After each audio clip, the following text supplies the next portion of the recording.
Kata Nabi SAW, "Idza amilat ummati 15 khaslah." Kalau umatku sudah melakukan 15 perkara, halla bihimul bala, pasti nanti akan merata bala atau cobaan dan bencana pada mereka. Qila ya Rasulullah, wa ma hunna? Para sahabat mengatakan, ya utusan Allah, apa 15 perkara itu? Kata Nabi SAW, idza kanal magnama dula.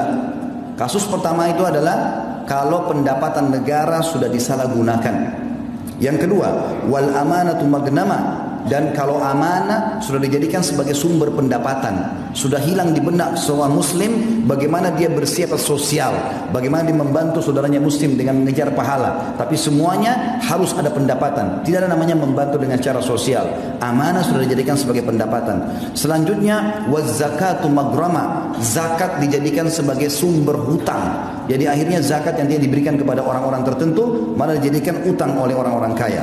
Selanjutnya wa ata'ar rajulu zaujatah, dan suami-suami sudah mulai tunduk dengan para istri-istri mereka, walaupun itu haram tetap dia patuhi istrinya sementara Allah mengharamkannya.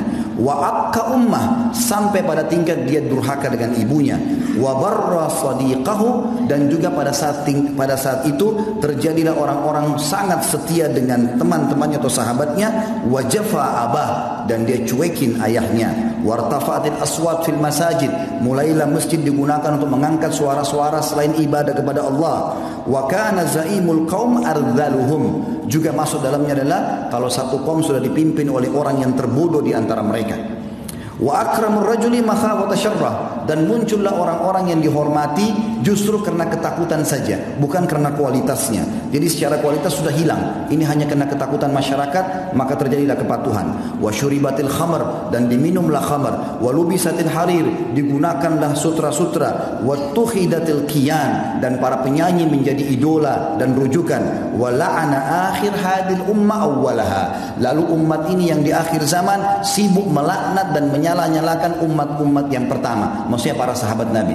Ya, mungkin kita sudah tahu sama-sama ada sebagian kelompok yang mengaku Islam sengaja menghina-hina para sahabat Nabi ridwanullahi alaihim yang mestinya jadi rujukan.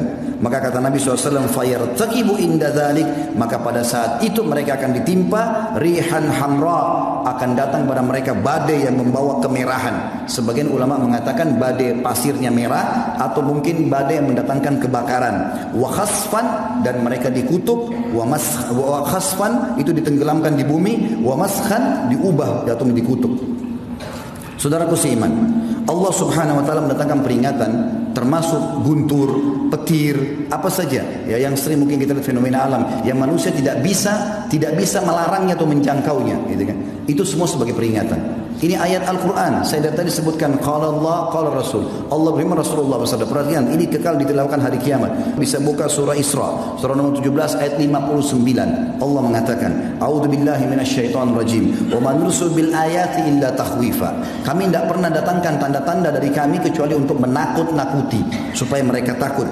Juga dalam surah yang lain At-Taubah surah nomor 9 ayat 126 Allah berfirman, a'udzubillahi minasyaitonir rajim. Awala yarawna annahum yuftanuna fi kulli amin marratan aw marrataini thumma la yatubuna wa la hum yadhakkarun. Tidakkah mereka manusia itu melihat setiap tahunnya kami uji mereka setahun sekali sampai 2 kali, baik di badan mereka dengan penyakit, baik ributnya rumah tangganya, baik keseleo, baik apa saja masalah, atau mungkin masalah lebih umum, semuanya kena masyarakat. Kami uji mereka setiap tahun sekali atau sampai 2 kali agar mereka bertobat dan mereka kembali, tapi sayangnya mereka tidak mengambil pelajaran itu. Juga dalam surah Al-An'am surah nomor 6 ayat 43 Allah berfirman, a'udzubillahi minasyaitonir rajim. Falaula idja'ahum ba'suna tadarra'u walakin qasat qulubuhum wa zayyana lahumus syaitanu ma kanu ya'malun. Andai saja pada saat datang peringatan-peringatan dari kami lalu mereka tunduk dan mereka kembali ke jalan kami, itu akan menyelamatkan mereka. Tetapi sayangnya kata Allah, hati mereka keras dan syaitan menghiasi amal-amal mereka terhadap apa yang mereka lakukan itu. Saudaraku seiman, Allah Subhanahu wa taala kalau menghancurkan kaum itu enggak ada yang bisa selamat. Bukan kita tonton di TV kemarin kejadian tsunami, ada yang lagi duduk di pinggir pantai makan, ada yang lagi ngobrol, ada yang lagi setir mobil. Banyak yang saya temukan waktu kemarin kejadian Palu di Makassar, kami sempat ke sana, yang saya temui mereka mengatakan lagi duduk sama istrinya, ada yang lagi ngobrol, ada yang lagi telepon, tanpa sadar gempa datang hancur semuanya. Tidak ada kesempatan untuk lari.